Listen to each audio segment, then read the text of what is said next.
Muy buenas noches, tengan todos ustedes. Soy el doctor Eduardo Antonio Lara Pérez.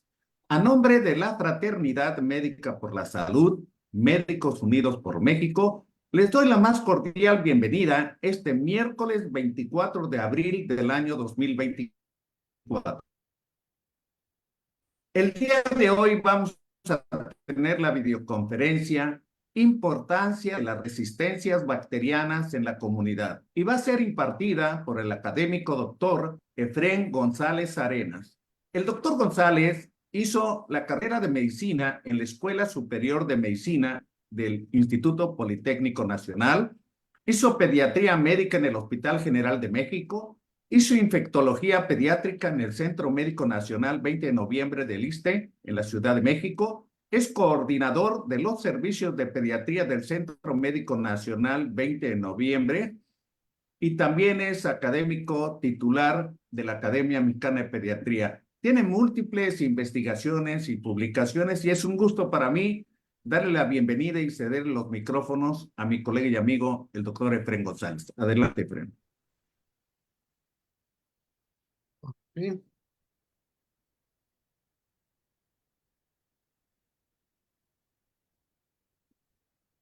ahí estamos. Sí, perfectamente. Hola, ¿qué tal? Buenas noches. Bueno, pues de antemano, muy agradecido por estar aquí con ustedes. El tema que nos ocupa el día de hoy es el impacto de las resistencias bacterianas en la comunidad. En la gran mayoría de las publicaciones a nivel nacional y a nivel internacional, siempre se ha hablado sobre lo que viene siendo las resistencias bacterianas a nivel intrahospitalario, de las bacterias que son multipan resistentes, de las bacterias que de alguna manera tienen mayor grado de virulencia y patogenicidad.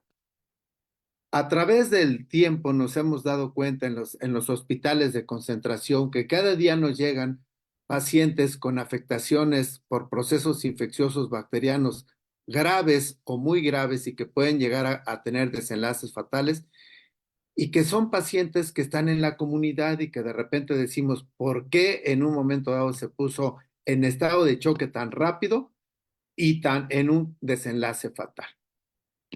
Entonces, dándonos a la tarea de empezar a ver esto, nos empezamos a dar cuenta dentro del proceso de investigación para presentar esta plática, que decir, cualquiera que les declare la guerra a los microbios va a perder. Ese es un hecho. ¿Por qué? Más adelante lo vamos a saber. Lo que tenemos que hacer es aprender a llevarnos bien con los microorganismos y aquí viene una palabra que es muy interesante. Dice, entender su biología, su ecología y su evolución. Bueno, las resistencias bacterianas en general a nivel mundial, la Organización Mundial de la Salud nos dice que existe una emergencia mundial en salud y que tiene una repercusión en diferentes ámbitos. Y ahora lo hemos visto que antes de la pandemia se pensaba que la segunda pandemia grave en el mundo iba a ser precisamente las resistencias hacia los múltiples antimicrobianos y que se proyectaba para el año 2050. Ahora se sabe que con esto de la pandemia, con el gran uso e incluso indiscriminado de antibacterianos durante esta pandemia, se piensa que se va a acercar por lo menos unos 10 años esa pandemia. Esta repercusión puede ser a nivel de cualquier persona. ¿Por qué? Porque nosotros estamos en contactos con todo lo que existe a nivel de la comunidad. Muchas de las veces nos preguntamos y nos hacemos diversos cuestionamientos en decir, ¿es un fenómeno natural? Pues sí, en parte es un fenómeno natural porque vemos que las bacterias tienen una evolución y ellas se tienen que defender. ¿De qué manera se van a defender? Pues muy fácil, se tienen que tener que adaptar. Es un proceso de adaptabilidad de los microorganismos a toda la presión selectiva que más adelante vamos a ver. Obviamente, esto condiciona que se aumente el número de infecciones, condicionando mayor índice de mortalidad con un mayor costo en los gastos de salud. La Organización Mundial de la Salud menciona, pues, que existen una serie de criterios para poder hablar si estos microorganismos cumplen para poder ser llamados resistentes a diversos tipos de antimicrobianos y que son identificados en la comunidad. Y dice, la frecuencia con que se presentan esas resistencias a los antimicrobianos, de alguna manera, ¿sí? A los antibióticos, pues dicen, ¿y por qué sucede esto? ¿Por qué? Porque es muy fácil. Dice, la transmisibilidad entre animales. Y nosotros decimos, ¿entre animales? Claro, porque como nosotros sabemos, grandes cantidades o grandes ciudades que se dedican a la producción de carne o carnes para uso comunitario, como son los animales de corral, como son los pollos, o los animales de corral, como pueden ser en un momento dado los cerdos, su alimento tiene dentro de antibióticos. Y eso es lo que le permite de alguna manera ganar gran cantidad de peso. Entonces, estos animales pueden llegar a tener esa presión selectiva por los antibióticos que están ingiriendo y entonces estos animales poder en un momento dado transmitir estas bacterias a las personas y de persona a persona se puede transmitir este tipo de microorganismos. Otra disyuntiva que generalmente se llega a preguntar es, ¿pueden o no prevenirse? Claro que sí se pueden prevenir. ¿De qué manera? Con una buena higiene y con una buena vacunación. Y una de las grandes bacterias que de alguna manera que tuvieron gran impacto en años anteriores a los 90, en los años 80, que era el Haemophilus influenza tipo B, que nos generaba infecciones graves de tipo supurativa, que inclusive llegaba a dar infecciones a nivel del sistema nervioso central. Hoy en día las infecciones asociadas por este microorganismo son extremadamente raras gracias a los avances en la vacunación para este tipo de microorganismos. También tenemos que las opciones terapéuticas. Las opciones terapéuticas cada día se nos van reduciendo porque cada día nosotros vamos encontrando mayor índice de bacterias que pueden en un momento dado tener este tipo de características. La Organización Mundial de la Salud también las ha denotado como prioridad elevada cuando encontramos este tipo de microorganismos resistentes. Por ejemplo, Enterococo facium resistente a vancomicina, que se ha convertido en los grandes hospitales en problemas extremadamente graves, porque como sabemos, este tipo de enterococos pueden de alguna manera combinar este tipo de resistencias o transmitir este tipo de resistencias a través de diferentes mecanismos a otro tipo de microorganismos, como pueden ser los propios estafilococos o inclusive a microorganismos llamados de los bacilos gram negativos. Pero uno de los grandes problemas que actualmente nos estamos enfrentando precisamente es la resistencia de Helicobacter pylori a claritromicina. Como ustedes bien saben, la claritromicina es uno de los pilares fundamentales de erradicación para el Helicobacter pylori. Entre otros, encontramos a la salmonela, a la Neisseria gonorrhoeae, que anteriormente era un microorganismo altamente sensible a las cefalosporinas. Otros que se ha llamado como prioridad media es el Streptococcus pneumoniae penicilino resistente. ¿Por qué? Pues porque este tipo de microorganismo es generador de procesos infecciosos supurativos e incluso a nivel pulmonar, a nivel de la vía aérea superior, como son sinusitis, como son celulitis orbitaria y las más graves a nivel del sistema nervioso central. Ahora bien, lo complejo de las resistencias bacterianas en la comunidad es un grave problema porque existen diversas situaciones que se van a conjuntar para que este tipo de situaciones se den. Por ejemplo, en el ámbito clínico. En el ámbito clínico se sabe hoy en día que más del 95% de los pacientes que acuden a consulta a un consultorio de primer nivel son recetados con antibiótico y más del 95% de estos pacientes que llevan o que llegan con una infección de la vía aérea superior, más del 95% de ellos son procesos de infecciones virales. Por lo tanto, nosotros hacemos una gran selección a la flora endógena del individuo al estar administrando este tipo de microorganismos. A nivel industrial y a nivel medioambiental, les comentaba yo que actualmente grandes cantidades de industrias, grandes números de industrias utilizan a los antibióticos precisamente en los alimentos y para lo que viene siendo la conversión de los alimentos, también de uso humano y de uso en los animales. Obviamente también en el proceso de investigación, en el proceso de búsqueda de nuevos antibióticos, se tienen que hacer pruebas con nuevas moléculas y obviamente eso también genera, obviamente, una presión selectiva. Es un fenómeno que se da en el ámbito médico, que tiene un ámbito epidemiológico, económico y cultural. Porque incluso hasta en los grandes medios de difusión, ahora se dice, doctor, vengo a que me recete un antibiótico. Decimos, a ver, espérate.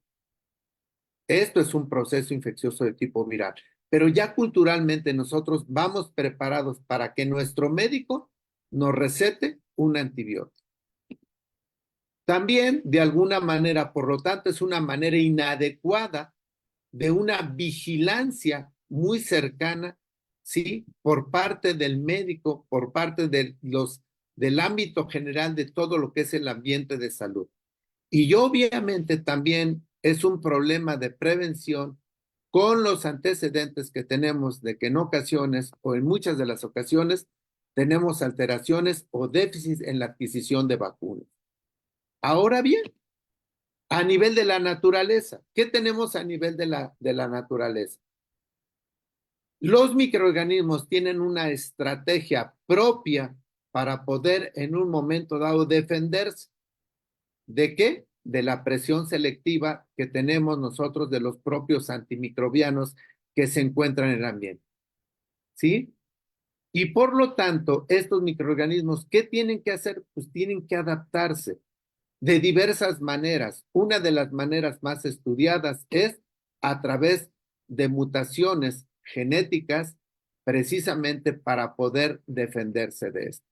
Y obviamente va a haber un proceso de diseminación y de persistencia de este tipo de microorganismos. La presión selectiva genera mecanismos de resistencia o modifica los ya existentes. Por lo tanto, si nosotros tenemos una microbiota o una biota colonizante en nuestro organismo y tenemos ese antecedente, los microorganismos, por eso la primera diapositiva que decíamos, si nosotros les declaramos la guerra a los microorganismos, vamos a perder, porque lo único que vamos a hacer que la biota que tenemos en nuestro ser va a cambiar precisamente porque va a adquirir mecanismos de adaptabilidad. Existen una serie de determinantes que hacen que una bacteria ambiental pueda en un momento dado adquirir mecanismos de resistencia. Por ejemplo, dentro de los orígenes de la resistencia encontramos a los orígenes génicos o a los genes que son los más difíciles en un momento dado de investigar y de poder detener. Por ejemplo, se han hecho estudios a nivel de los ambientes más recónditos que nos pudiéramos imaginar y encontramos a bacterias multiresistentes. ¿Cómo qué tipo de ambientes? Por ejemplo, nosotros podemos, o se han hecho estudios de cientos de metros abajo del nivel del mar y se han encontrado bacterias multipan resistentes que probablemente nunca han tenido contacto con un antibiótico, mas sin embargo ya tienen una resistencia nativa al antibiótico que incluso puede estar en proceso de investigación. Otros tipos de microorganismos, como podemos ver aquí, dice antibiótico como fuente de carbón. Hay microorganismos como la propia Notrophomona maltophilia que se puede alimentar, valga la redundancia, valga la expresión de alimentarse, o que puede utilizar a un antibiótico como un mecanismo de fuente de carbón para poder en un momento dado proliferar y convertirse todo esto en reservorios. La colonización de plantas también se ha visto que en las raíces de diversas plantas se han encontrado microorganismos que son altamente resistentes. Por lo tanto, imagínense a estas bacterias ambientales o llamadas ambientales que ya tienen per se una resistencia o que se encuentran colonizando precisamente a plantas o que pueden utilizar el antibiótico como fuente de para poder proliferar y se convierten precisamente en un reservorio. Una vez que esta bacteria tiene estos mecanismos de resistencia adquiridos o nativos, estas resistencias pueden ser transferidas, ¿sí? Por lo que hoy se llama como los famosos resistomas, que son transferencias de genes, que pueden ser de dos maneras: a las propias bacterias ambientales que no necesariamente son patógenas y a las bacterias que son altamente patógenas. Y que esto precisamente le puede servir o que le genera un proceso de mutación o de intercambio genético, ¿sí? Ya sea a través de una presión selectiva de diferentes mecanismos. Uno, que puede ser a través de antimicrobianos de diversas índoles, de diversas generaciones, ¿sí? Ya sea a un solo antibiótico o a diversos tipos de antibióticos. Biocidas, por ejemplo. ¿Quién no tiene contacto con biocidas? Por ejemplo, ¿quién no se lava los dientes? La pasta dental tiene triclosan y ese triclosan es un biocida y hace una presión selectiva directo hacia los microorganismos como biota que está ahí a nivel de la cavidad oral. O incluso, ¿sí? Por metales pesados que nosotros conocemos que puede ver en el ambiente natural y que nosotros utilizamos metales pesados y que hacen una presión selectiva precisamente, ya sea en estas bacterias ambientales o en las bacterias que puedan ser patógenas, condicionando precisamente que estos genes de resistencia, que pueden ser complejos clonales de alto riesgo, puedan tener una diversificación que le permite una supervivencia y que esto genera una o un proceso de diseminación. Los complejos clonales llamados pueden ser de transferencia o esta resistencia o este resistoma puede ser transferido por diferentes mecanismos de intracelulares, como viene siendo la conjugación, la transformación o la transducción. Estos tres mecanismos que comparten esta información genética pueden ser dados ya sea por plásmidos, por transposones o por integrones. Que estos son pequeñas partículas genéticas dadas por estos tres mecanismos de paso de transferencia, ¿sí? A nivel de los propios microorganismos, ya sea intra o inter y que pueden ser generados hacia otro tipo de microorganismos. Estos mecanismos de conjugación, transformación, transducción nos han generado precisamente las llamadas o conocidas hoy como islas de patogenicidad. Que estas islas de patogenicidad le condiciona a estas bacterias ambientales tres grandes características. Uno, bacterias que son hoy en día más virulentas, que son más patogénicas y que son más resistentes. Y todos gracias a la transferencia de estos resistomas. Vean la gran importancia de este tipo de situaciones, porque como nosotros vemos, decir que se ha investigado que estas tres características de virulencia, patogenicidad y resistencia, se ha investigado que se encuentran precisamente lo que antes se les llamaba los cassettes de resistencia y que hoy son conocidos como resistomas. Y esto precisamente lo que nos va a generar es un costo biológico precisamente. Vean precisamente algo de lo que yo les comento. Un microbioma global y hablamos de todo lo que viene siendo las células procarióticas en la biosfera. Imagínense nada más, toda la microbiota global. Y después tenemos varios apartados que no me voy a detener en estos porque cada uno de estos nos equivaldría a dar una plática sobre esto. El pangenoma, el mobiloma, el panproteoma, el parvoma, y en este caso solo voy a hablar un poquito del resistoma, que no es otra cosa más que resistencias o genes de resistencias fenotípicas a antibacterianos, ¿sí? Y esto no es otra cosa más que algo que le permite precisamente a esas bacterias poder generar una serie de mecanismos de resistencia. Esta diapositiva en lo personal me gusta mucho porque explica muy detalladamente por qué las bacterias a nivel de la comunidad pueden generar precisamente este tipo de resistencia. Vemos en la parte media lo que viene siendo una bacteria resistente y del lado izquierdo mío, del lado derecho ustedes, y dice fuentes de presiones selectivas. Y encontramos a la medicina humana, que es precisamente el uso terapéutico de los antibióticos, ya sea o el uso o la presencia de estas bacterias en dos ámbitos, a nivel intrahospitalario. Y la gente podría pensar, ¿qué importancia tiene el hecho de que yo tengo una bacteria resistente a nivel intrahospitalario y cómo influye, cómo impacta en bacterias de la comunidad? Bueno, pues muy sencillo.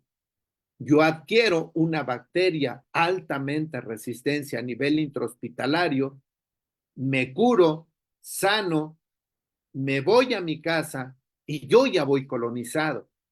Y esta bacteria yo la puedo transferir a la gente que está a mi alrededor o la otra, la puedo excretar de diversas maneras. La más frecuente es a través de las heces, que estas heces irán precisamente a aguas residuales y estas aguas residuales la van a transportar a esta bacteria resistente a la comunidad y que se va a tener contacto con bacterias de la comunidad. Entonces, no nada más es el hecho de decir, pues es que yo he adquirido un proceso infeccioso o una bacteria a nivel intrahospitalario, sino que esta bacteria puede ser llevada al ámbito de la comunidad o al ámbito del hogar. Y entonces convertirse precisamente en dos vías, que esta bacteria llegue a las aguas residuales, a un medio ambiente, que el individuo pueda ir de vacaciones, ¿verdad? Tener a los lagos, a las playas, a los ríos o simple sencillamente tener contacto con el suelo, donde puede haber estiércol, donde puede haber lodo, el individuo se puede colonizar en la comunidad de este tipo de microorganismos. O a la bacteria que decíamos que se encuentra en la comunidad y que ya nativamente es resistente o que ha recibido una presión y esa bacteria de la comunidad ir al hospital y ahí es donde se presta precisamente a ese círculo vicioso. Otra parte que también es altamente importante, como hace rato les comentaba, es el uso de antibióticos en la ganadería, ¿sí? Y aquí vemos precisamente que las plantas de producción de este tipo de carne lo utilizan de dos maneras.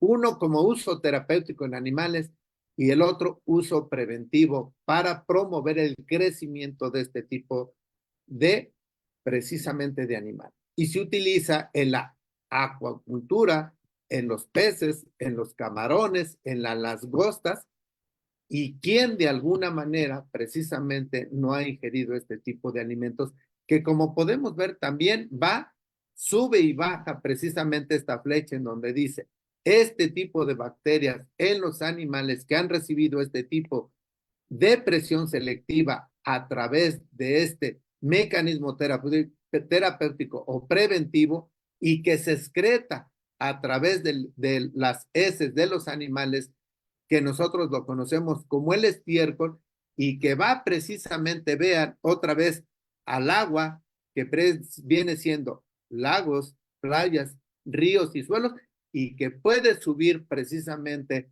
a la comunidad, llamándose hoy en día como la contaminación antropogenética. Vean ustedes cómo la presión selectiva no solamente se ejerce a nivel intrahospitalario, sino se puede generar en bacterias de la comunidad, pero no necesariamente nosotros como médicos, o no necesariamente con el autoconsumo de lo que viene siendo los antibióticos, sino también en otros ámbitos como puede ser la ganadería, y que esto nos va a hacer que exista bacterias circulantes altamente resistentes. Vean también otra cosa que hoy en día está muy en boga, ¿sí? Lo que viene siendo la o las bacterias epigenéticas. Algo que actualmente se menciona, ¿sí? Que es muy importante, que es el epigenoma o la epigenética y la herencia epigenética. Vean de alguna manera en el centro cómo puede ser una bacteria inicial y vean cómo puede ser una bacteria multidrogo resistente, ¿sí? Pero que puede estar apagada. Abajo del lado izquierdo mío, del lado derecho ustedes ven la bolita, lo que viene siendo mate, y la roja, en donde hablamos sobre genes donde pueden estar apagados o dormidos, y el rojo donde podemos tener genes prendidos. ¿Y cómo podemos hacer precisamente esta presión? Vean lo que viene siendo la metilación. Esto es a lo que hoy en día se llama la epigenética. ¿Qué quiere decir esto? Que yo bacteria, puedo tener precisamente en mi material genético a nivel de las histonas o de la cromatina, ¿sí? Precisamente esa capacidad de tener genes que pueden estar silenciados o genes que pueden estar prendidos, pero que al final de cuentas me dan mecanismos de resistencia. El mecanismo de resistencia más frecuentemente involucrado en la epigenética o la herencia epigenética, mediada a través de metilación, son los sistemas de flujo o las famosas llamadas bombas de flujo, ¿sí? Que es un mecanismo que puede ser reversible, que es no específico, pero lo importante aquí que es hereditario. Quiere decir que vean precisamente cómo va, como si fuera un árbol genealógico de los microorganismos, de cómo puede ir de alguna manera haciéndose este tipo de bacterias multiresistentes. Muchas de las veces nos preguntamos de qué factores pudieran en un momento dado influir precisamente para que este mecanismo se dé. Vivimos hoy en día y desde hace ya algunas décadas en un mundo globalizado. ¿Qué implica esto? El comercio. Al final de cuentas, dinero, viajes. ¿Quién no hace un viaje al interior de la República, al interior de lo que viene siendo las colonias o lo que viene siendo en los estados o a otros países? Y esto implica que nosotros nos pudiéramos en un momento dado colonizar de este tipo de bacterias solo por haber viajado. Otro mecanismo u otro factor que también contribuye son los famosos misioneros, los refugiados, que no tenemos en contra de ellos, la inmigración, los militares, que al final de cuentas todo conlleva a un proceso de globalización. Que pareciera un término trillado, sí, pareciera un término que cualquiera pudiera manejar, pareciera. Sin embargo, vean estos 8 aspectos importantes que influyen o que contribuyen precisamente a este mecanismo. es el progreso de las resistencias. Y la pregunta que yo les haría a ustedes y que alguna vez yo me la he hecho y que nunca me la he podido contestar y ahorita vamos a ver por qué, es decir, ¿es posible detener las resistencias bacterianas en las bacterias de la comunidad? Ustedes mismos contéstese a través de lo que estamos ahorita charlando. ¿Sí? Bueno, pues aquí tenemos algo que es muy importante. Las bacterias tienen una evolución darwiniana. Entonces, la primera sería, ¿podríamos detenerlos si tienen este tipo de evolución? Imposible. La sobrevivencia de estas bacterias y su mecanismo de adaptabilidad. ¿Qué quiere decir esto? Que las propias bacterias tienen algo que se llama plasticidad genética, que quiere decir de alguna manera, en el sentido popular de las cosas, es que dependiendo del golpe, dependiendo del trancazo, es el moretón. Quiere decir que la presión selectiva puede ser desde un metal, puede ser de alguna manera desde un antibiótico de los que llamamos hoy en día así como que muy noble, o podemos hablar de los que pueden hacer la generación hacia la presión selectiva de la pan-drogo-resistencia. Otro mecanismo que también ha sido grandemente estudiado es la velocidad de multiplicación. Muchas de las veces nosotros decimos, identificamos una pseudomonas o identificamos una Klebsiella o un E. coli o identificamos un estafilococo y pensamos que este tipo de microorganismos tiene una velocidad de multiplicación igual. Y gran error, eso no es cierto. Los bacilos o las enterobacterias, los bacilos gram negativos que están englobados en las enterobacterias, hay microorganismos que se pueden multiplicar cada 10 minutos y su multiplicación es exponencial. Y nosotros podemos decir, ¿y qué significa esto? Pues nada más que de una son dos, de dos son cuatro, de cuatro son ocho, así sucesivamente hasta llegar a la n potencia. Entonces, si yo tengo para poder tener clínica de una infección bacteriana, debo tener 10 a la 2 o 10 a la 3. Ahora imagínense que en 10, 15 minutos ya hubo esto, una multiplicación exponencial. Imagínense en 24 horas, imagínense en 3 días, en 5 días, en 8 días. Quiere decir que un microorganismo altamente resistente, ya sea adquirido en la comunidad o a nivel intrahospitalario, puede llevar rápidamente al estado de gravedad del paciente, al estado de choque y a un desenlace fatal. Por lo tanto, es imposible detener esta situación de las resistencias bacterianas. Aquí les voy a poner un ejemplo del lado derecho mío, del lado izquierdo ustedes. Como podrán ver, este tipo de individuos médicos que trabajan ahí en el Centro Médico Nacional 20 de noviembre, ahí con nosotros, que son grandes investigadores, grandes, lo que vendría siendo detectives, se enfrentan ante una E. coli en el centro. Y lo que tenemos, que mucha gente lo hace, es cuando yo tengo un resultado en el cultivo. Voy a poner aquí el ejemplo de un coprocultivo. Y vemos que esta E. coli es resistente, ¿sí? Al ácido, a la amoxicilina con ácido clavulánico, a la piperacilina tazobactam, a la ceftazidima, a la cefalotina, a la cefepima, al imipenem, al meropenem, es decir, es una E. coli multidrogo resistente o pan-drogo resistente. Y a un ladito vemos que también es resistente a la gentamicina, la tobramicina, micacina, ácido ciprofloxacina, fosfomicina, y solo es resistente a la colistina.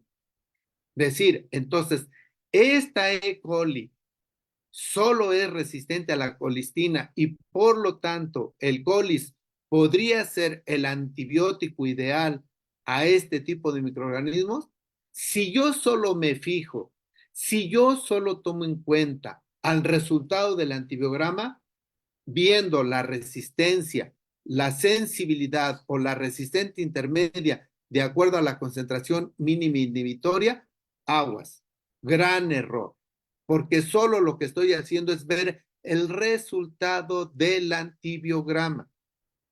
Diferente cuando yo digo, voy a hacer una lectura interpretada del antimicrobiano. Pareciera que es lo mismo. No, compañeros médicos, es totalmente diferente. ¿En qué se fundamenta la lectura interpretada del antibiograma? En esto, ¿sí? Vean ustedes cómo el microorganismo se identifica a través del antibiograma y del lado de donde está el recuadro azul dice interpretación de los resultados, sensibilidad, intermedia o resistente. Y ese es el informe que nosotros tenemos. Si nosotros lo vemos en frío, si nosotros lo vemos como algo simple, vamos a decir, pues está facilísimo, le doy lo que dice el antibiograma. Pero aquí viene el gran pero. La primera fase que nosotros tenemos que tener para poder interpretar un antibiograma, debemos de decir, este tipo de microorganismo tiene fenotipo de resistencia o puedo deducir el fenotipo de resistencia como primera instancia? Esa es la primera pregunta. Nosotros podemos decir, podemos inferir como parte número 2, ¿puedo deducir el mecanismo de resistencia implicado? Porque yo solo estoy viendo el antibiograma. Puedo decir, ¿es resistente por beta-lactamasas? ¿Es resistente porque tiene alteraciones para la entrada a nivel de las porinas? ¿Es resistente genéticamente o es resistente por bombas de flujo? Me voy a regresar tantito. Vean el antibiograma, solo me está diciendo es resistente y es sensible. Pero el antibiograma me dice a qué es resistente o por qué es resistente. Es porque es productor de beta-lactamasas, es productor de, de metalo-beta-lactamasas, y si estas metalo-beta-lactamasas son dependientes de serina o no dependientes de serina, no me dice, solo me dice es resistente. Por lo tanto, yo tengo que saber si este fenotipo de resistencia tiene importancia clínica, es cómo se está comportando clínicamente. De ahí la importancia precisamente de la velocidad de multiplicación, porque en el momento en que yo genero un antimicrobiano o indico un antimicrobiano, tengo que empezar a disminuir la carga bacteriana.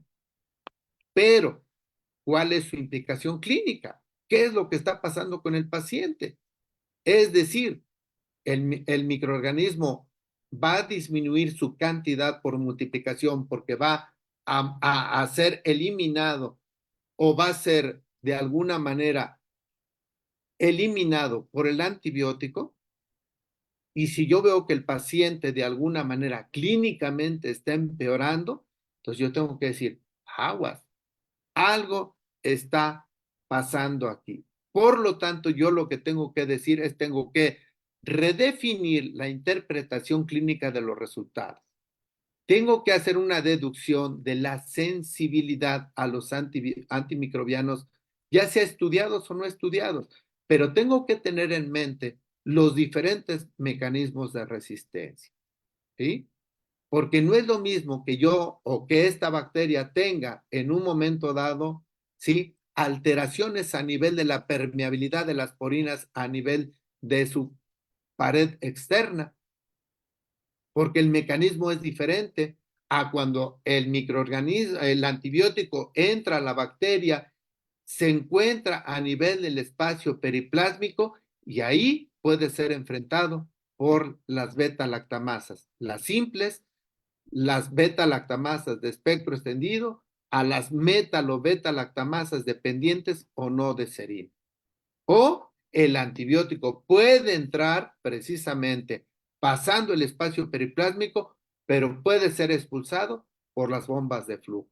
Por lo tanto, debemos de tener mucho cuidado en solo hacer o ver los resultados, sino debemos de hacer una lectura interpretada del antibiograma en base a las características clínicas de nuestro paciente. Vean, por ejemplo, aquí, decimos el estreptococo beta hemolítico del grupo A. Cuando yo encuentro un estreptococo beta hemolítico del grupo A y tiene precisamente una resistencia a la penicilina, estamos en un grave problema. ¿Por qué? Porque internacionalmente no hay cepas resistentes a la penicilina. Vean aquí vancomicina, estafilococo aureus, estreptococo pneumoniae, estreptococo beta hemolítico, en fin. Luego tenemos a Staph aureus, a Streptococcus pneumoniae, Streptococcus beta hemolíticos, decimos resistentes al inesolid. Cuando nosotros tenemos esto, lo primero que nosotros tenemos que pensar es, ¿y quién nos puede corroborar esta resistencia? Por lo tanto, nosotros estamos obligados a mandarlos a un laboratorio de referencia para la identificación del fenotipo. Si ustedes, me regreso tantito a la interpretación, a la lectura interpretada del antibiograma, vemos en los tres rubros, el 1, el 2, el 3, y nos hablan precisamente del fenotipo. Entonces, si yo encuentro este tipo de microorganismos, yo estoy obligado a mandar a estudiarlos, a hacer biología molecular para poder identificar este tipo de microorganismos. Por lo tanto, cuando yo tengo un microorganismo identificado, debo de tener en cuenta varias cosas. Dentro de ellos, tengo que tener en la mente lo que nosotros conocemos como la simulación de Monte Carlo. ¿Qué es la simulación de Monte Carlo? Debemos nosotros de conocer dos cosas importantes. Uno, la farmacocinética de nuestro antibiótico y la farmacodinemia de nuestro antibiótico.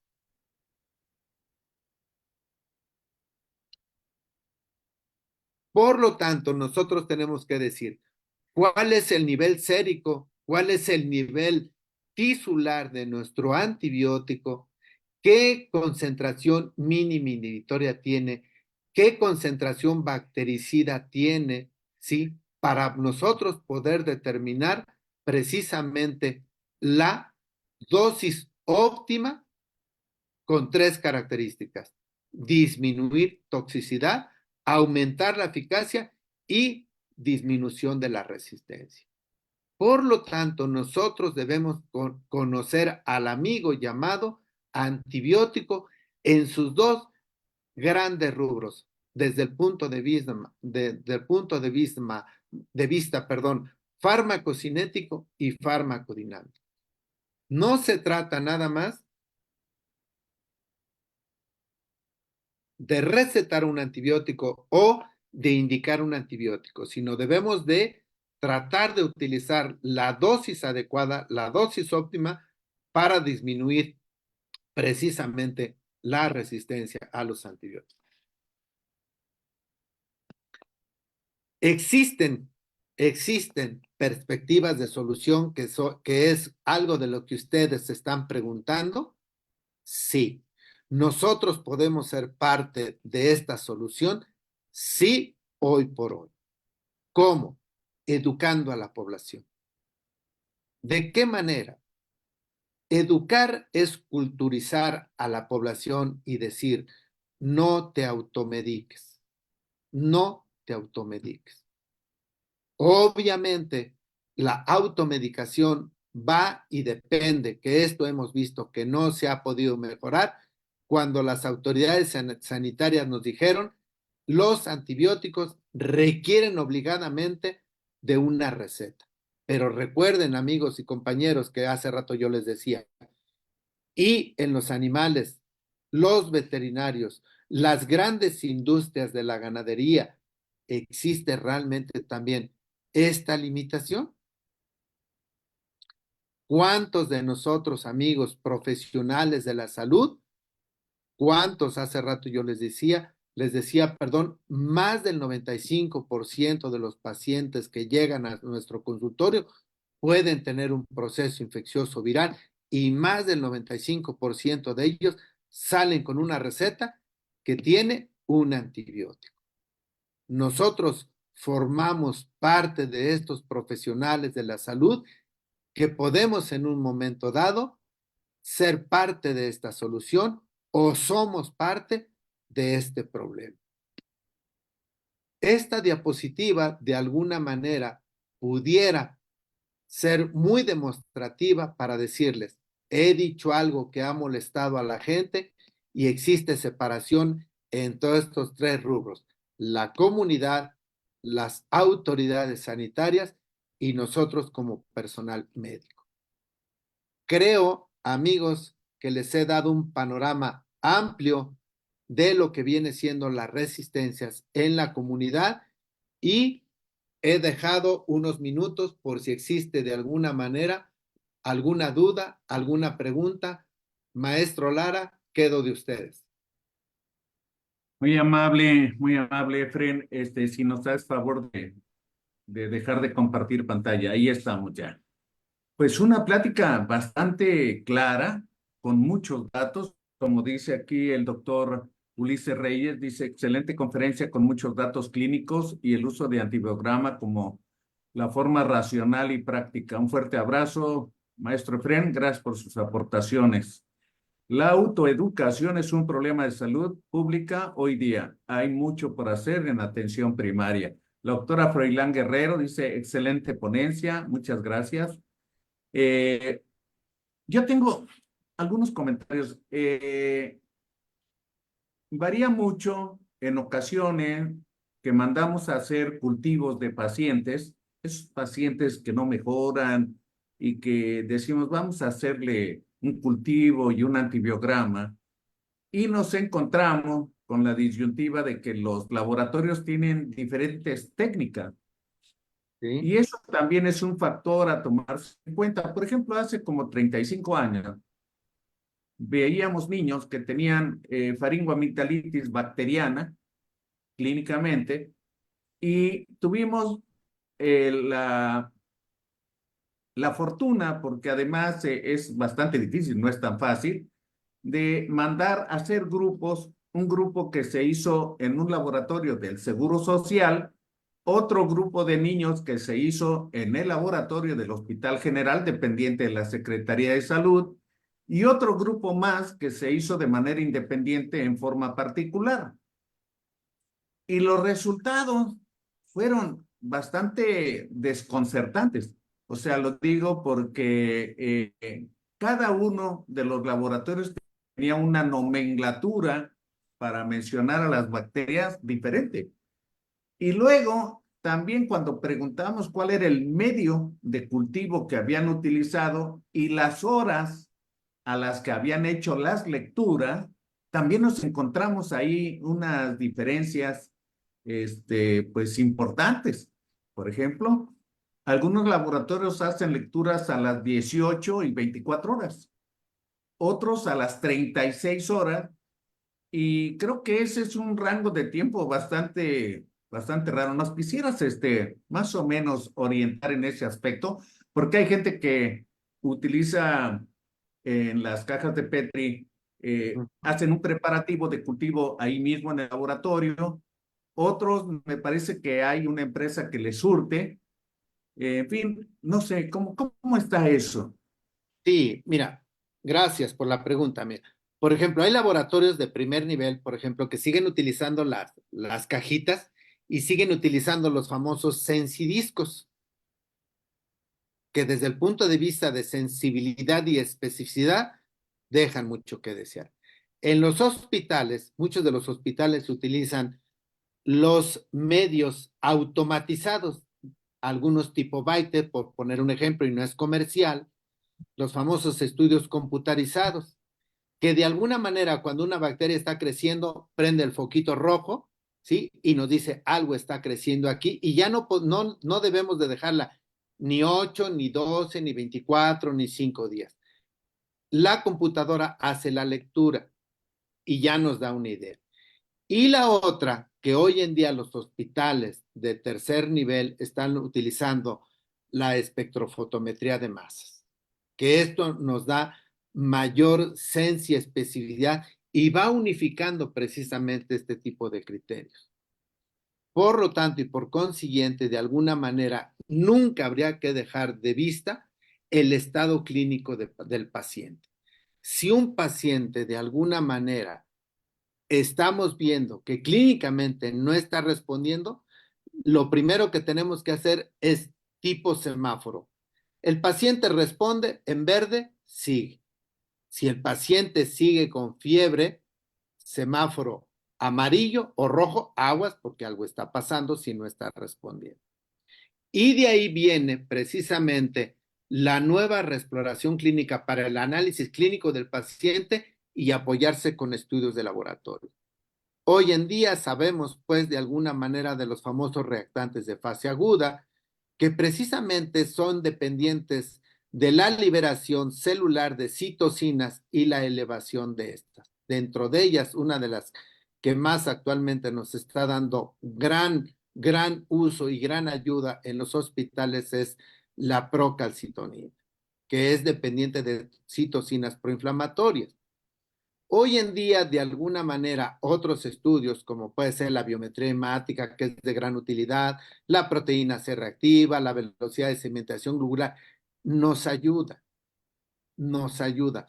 Pero siempre estar a la cabecera del estado clínico del paciente, que es el que nos va a ir dictando y nos va a ir diciendo por dónde.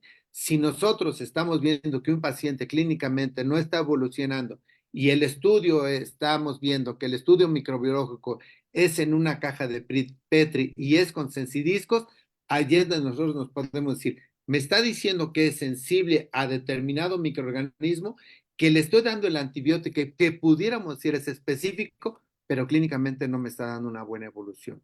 ¿Por qué? Porque la ciencia y especificidad de este tipo de estudio no es el más adecuado.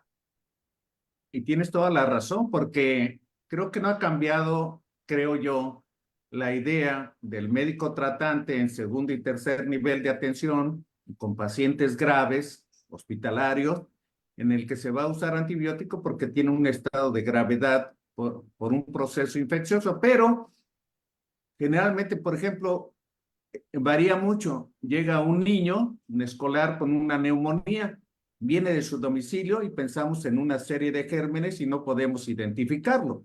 Y decidimos dar un tratamiento que cubra esa posibilidad. Un niño que entra por otra razón, una cirugía electiva al hospital, pero en su estancia hospitalaria adquiere una neumonía hospitalaria. Y entonces cambia nuestra manera de pensar, pensando en gérmenes hospitalarios, un poco más bravos, y cambiamos nuestra orientación terapéutica encaminada a eso. En ninguna de las dos circunstancias tenemos directamente la manera de identificar el germen causal, excepto en aquellos casos que se complican y hacen un derrame o un empiema, y que entonces tomamos de esa muestra un cultivo y nos sale estafilococo dorado, coagulosa positivo, streptococo piógeno, no sé, el germen que encontremos, y tenemos entonces la sensibilidad con ese sensidisco así, pues polémico, y muchos de los colegas dicen, no, mira, el más sensible si no tuviéramos el reporte de laboratorio sería este antibiótico. Pero como el reporte de laboratorio nos dice que es resistente a ese, pues ya no lo doy y damos otro que suena un poco incongruente. ¿Qué se debe de hacer en esos casos? Sí, aquí es parte de lo que mencionaba. Si yo tengo un paciente que viene de la comunidad, que tiene un proceso neumónico, que el ejemplo es muy claro, yo le tome los cultivos de sangre o de la cavidad oral no me van a servir porque puedo identificar el microorganismo a veces hasta en menos del 10%. Para poder hacer diagnóstico de un proceso neumónico se requieren estudios más de avanzada.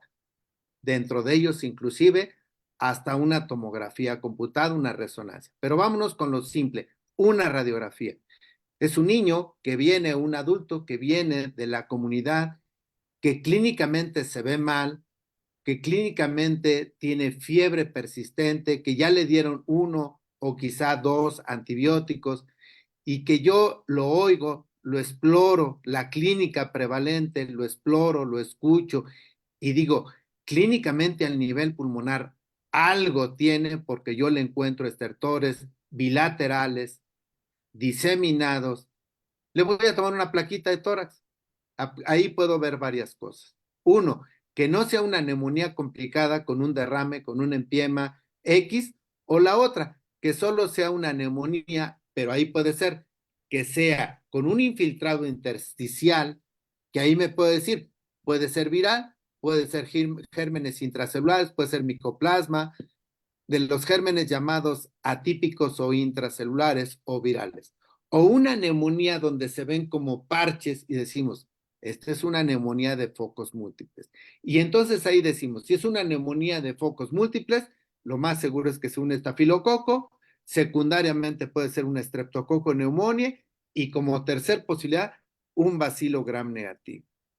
Si yo tengo una neumonía que clínicamente la estoy sospechando, hago la probabilidad de una neumonía por clínica, le mando a hacer una radiografía, ya lo saturé y no me está saturando adecuadamente, y en la radiografía me habla que tengo un infiltrado intersticial, porque puede ser un alveolo ventilado, no perfundido, por eso no me está saturando adecuadamente, yo puedo pensar en que sea algo viral o que sea por un germen intracelular y entonces ya dirijo mi terapia. Entonces la clínica siempre debe de ir de la mano y no debemos dejarla de lado. Eso es muy importante, pero nunca dejar en la mente pues que podemos tener bacterias de la comunidad que pueden ser resistentes y que nosotros debemos de ser agresivos. Porque Totalmente de acuerdo. La doctora Araceli Silva de la Ciudad de México dice, muchas gracias, doctor Efren. Es más preocupante y complicado lo que siempre he considerado, mucho a reflexionar, aprender y considerar. El doctor Juan Pablo Yalapauri dice, excelente presentación, doctor Efren González. Una pregunta. ¿El antibiograma puede mostrar resistencia a un antibiótico? Sin embargo, el paciente está respondiendo al tratamiento. ¿Debo continuar o cambiar conforme al antibiograma? es lo que le decía, ahí es precisamente el amigo Juan Pablo da al punto, dice, si clínicamente el paciente va bien, el antibiograma me dice que es resistente, yo debo de continuar porque la clínica es la que manda. El paciente va evolucionando bien, ha mejorado la fiebre, a lo mejor clínicamente ya no está desaturando, a lo mejor ya no tiene tantos estertores, a lo mejor la placa se va empezando de alguna manera a tener cierta mejoría, a lo mejor la BH, a lo mejor los reactantes. Pero si clínicamente el paciente va mejorando, yo tengo, por ejemplo, no sé, una cefalosporina de segunda generación que penetra muy bien a pulmón. ¿Se la puedo dejar? Claro que se la debo de dejar, aunque el antibiograma me está diciendo que está marcando una cierta resistencia. ¿Por qué? Porque una cosa es lo que yo veo in vivo y otra cosa es lo que yo estoy viendo in vitro, que es un resultado del antibiograma. Por eso ahí decimos, la lectura interpretada del antibiograma es clínicamente cómo va mi paciente, clínicamente de alguna manera cómo va evolucionando, qué antibiótico yo decidí meter, administrar con dos factores importantes. Desde el punto de vista farmacocinético, me está llegando bien a parénquima pulmonar. Desde el punto de vista farmacocinético es qué alteraciones puedo tener yo desde el punto de vista de la concentración mínima inhibitoria para que yo pueda decir, este es el óptimo, está respondiendo mi paciente, yo continúo mi tratamiento antibacteriano. Aquí hay una pregunta muy interesante que merece un comentario porque Antiguamente, y antiguamente me refiero a hace 50 años, muchos de los pacientes que teníamos, sobre todo escolares, teníamos mucho miedo porque hacíamos diagnóstico frecuentemente de fiebre reumática causada por amigdalitis estreptocócica del estreptococo beta hemolítico del grupo A. Sigue siendo sensible a la penicilina sin mostrar resistencia. Lo que hay resistencia es a la inyección, al piquete, ¿no? Al mecanismo de administración intramuscular. Pero aquí hay algo preocupante. Era muy fácil diagnosticar amigdalitis purulenta en estos niños y ahora con cualquier cuadro respiratorio se mandan antibióticos tomados muy cómodos, de pocas tomas, todo muy bien y se calcula que al menos 7 de cada 10 recetas de antibióticos ni siquiera estaban indicadas, lo que favorece la resistencia bacteriana. Pero también hay que considerar, por ejemplo, hay niños que estuvieron encerrados en la pandemia y tienen una deuda inmunológica. O sea, ¿qué quiere decir eso? Que va a haber comportamiento de niños, ¿verdad? Para enfermedades comunes, generalmente virales, y que van a tener un comportamiento un poquito más de gravedad porque no tuvieron tiempo de hacer una recarga inmunológica para enfrentarlo. La pregunta es de que tenemos muchos pacientes con obesidad, con sobrepeso, y esos pacientes que se alimentan mal y que tienen una enfermedad, puesto que hay que considerar el sobrepeso y la obesidad como una enfermedad inflamatoria, en el cual está comprometido su aparato inmunológico. Y yo diría, si un paciente lo dejásemos evolucionar de manera natural, cualquier padecimiento infeccioso, son muy pocos los padecimientos que urgentemente es una urgencia administrar un antibiótico. Voy a mencionar algo. Una endocarditis bacteriana, por ejemplo, bueno, pues queremos modificar la historia natural del padecimiento, pues hay que darle un antibiótico de inmediato. Pero hay padecimientos, por ejemplo, de los más comunes antiguamente era la otitis media. Y la otitis ahora han desaparecido un poco o mucho, pero la otitis media a veces se hacía el diagnóstico cuando ya el niño traía ahí y ha reventado el oído, escurriéndole pus, ¿no? Material purulento. Y aquí viene la pregunta, en un paciente que siguió la evolución natural de un proceso infeccioso de las vías respiratorias altas, ya no tiene fiebre, no tiene dolor, ¿verdad? Y de repente ven que tiene secreción purulenta del oído. ¿Es conveniente darle antibiótico? Sí, mire, aquí hay que ver varias cosas. Dentro de las diapositivas yo les mencionaba la prevención. Si nos vamos a la Cartilla Nacional de Vacunación y si nos acordamos de las enfermedades supurativas del oído, específicamente del oído, están condicionadas predominantemente anteriormente por 4 microorganismos. Dentro de ellos contábamos al Haemophilus influenza tipo B, que hoy con la vacuna ha disminuido de forma muy importante. 2, Streptococcus pneumoniae. 3, Estafilococcus aureus. Y 4, Moraxella catarrhalis.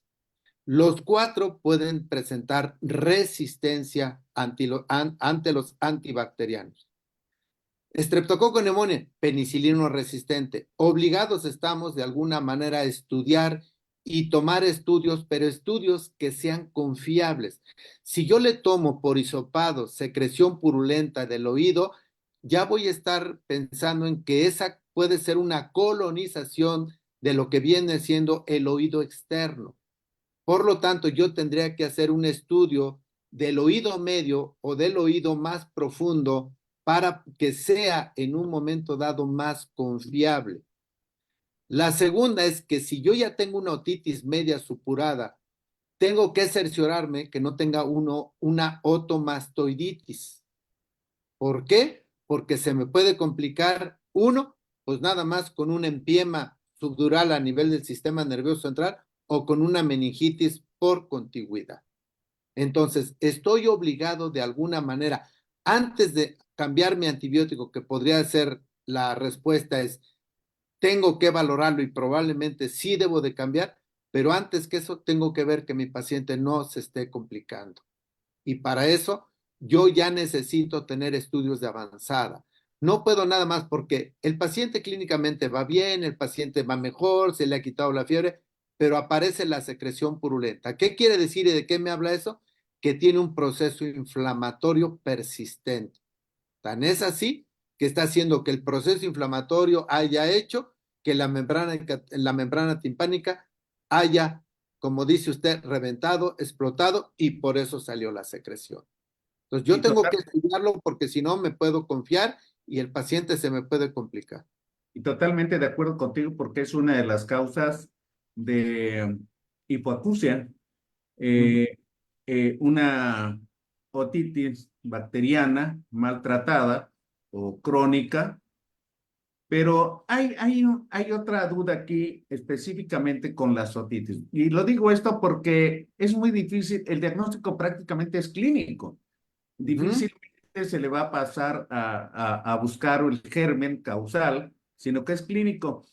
Y hay una tendencia a que algunos médicos dan o sugieren o recomiendan tratamientos cortos en la otitis media no supurada, ujú. otitis media clínicamente no supurada, y hablan de tratamientos de 3 días y el paciente mejora y consideran que es adecuado.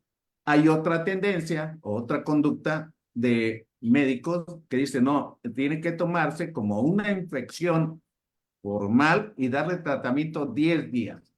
¿Cuál es su opinión? Es que ahí de alguna manera ya íbamos hacia eso. Si yo tengo mi cartilla nacional de vacunación, en donde tengo, usted ponía el ejemplo de un paciente con obesidad. ¿Hay niños, adolescentes, hay adultos con obesidad? Sí. ¿Hay niños en la etapa escolar con obesidad? Sí. Si mi esquema de vacunación está completo con la hexavalente, tengo mi vacunación completo con neumococo, dependiendo de la edad, que puede ser 7 valente, 13 valente y 23 valente después de los 5 años de edad. Yo, si tengo esas 3 vacunas de estreptococo y neumonía, yo puedo decir, el paciente está bien inmunizado y tiene anticuerpos protectores para las cepas que están de alguna manera circulando en nuestro país. Yo no pensaría así de entrada en Streptococcus pneumoniae, no pensaría en no pensaría en hemófilos influenza tipo B, no pensaría del todo en hemófilos influenza no tipificable, porque esa es la ventaja de la 13 valente.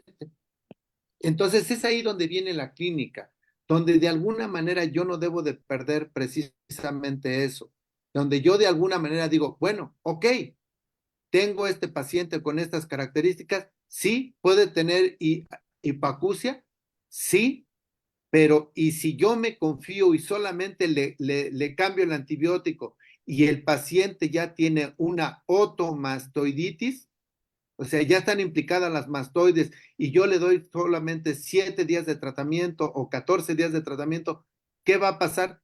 Que el paciente va a recidivar. Y son esos pacientes que vemos que continuamente están con la secreción, con la otorrea, y no les mandamos a hacer un estudio para ver las mastoides. Entonces, ya cuando tenemos implicación de las mastoides, habría que pensar en un tratamiento mixto. Uno, médico y dos, quirúrgico. ¿Por qué? Porque ya estamos hablando de que están implicado el hueso, ya estamos implicado que hay datos que pueden ser compatibles y ¿por qué? Existe la persistencia del proceso infeccioso. Entonces ahí es donde nosotros tenemos que decir, ¿sabes qué? Ya le di el tratamiento, esto tiene este problema, entonces creo que es el momento de derivar al paciente a un médico que tiene las competencias para poder tratar este tipo de pacientes. Totalmente y coincido. El resumen sería, no son recomendables los tratamientos cortos. Empíricos, Hay no. que dar un tratamiento de verdad que involucre entre 10 días y 2 semanas, porque de esa manera bajamos proporcionalmente el riesgo de recidivas, de complicaciones. Porque además es un problema que ya no sea tan común, sigue presentándose sobre todo un poco más en provincia. Siguen las felicitaciones por acá también en las plataformas. pero estamos llegando a nuestro límite de tiempo y me gustaría que mandaras un breve mensaje antes de cerrar la transmisión.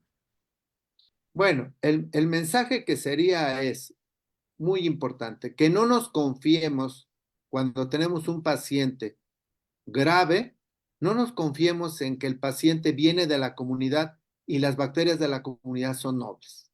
No, porque podemos tener bacterias multipan resistentes. Ese sería el primero. El segundo es no hacer uso o el abuso de los antibióticos.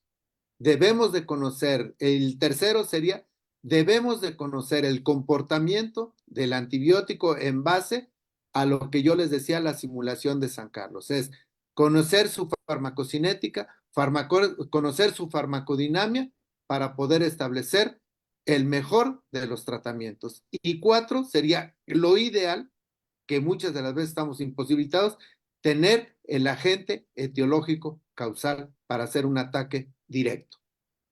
Muy bien, muchas gracias.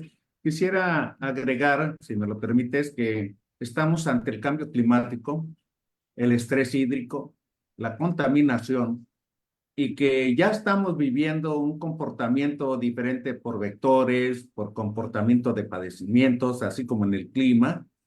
Y no dudaría que también tengamos diferencias inmunológicas y tenemos que estar muy al pendiente de infecciones que sigan un curso no acostumbrado, que se desvíen un poco tanto en gravedad como en un hito de tiempo acerca del comportamiento y los pacientes, porque también el cambio climático va a afectar. Tenemos temperaturas inusuales, tenemos también lluvias o secas o eventos de tormentas y ciclones, todo que no habíamos visto anteriormente. Y eso también compete y también afecta el comportamiento de bacterias y también va a afectar seguramente el comportamiento de los tratamientos. Entonces, tendremos, muy atrayente que tendremos que estar al pendiente del comportamiento en un entorno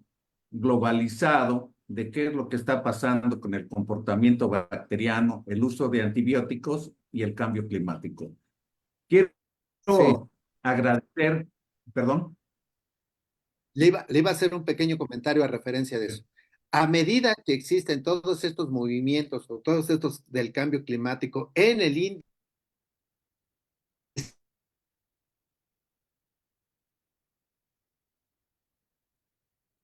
precisamente lo que hoy llamamos como el estrés oxidativo.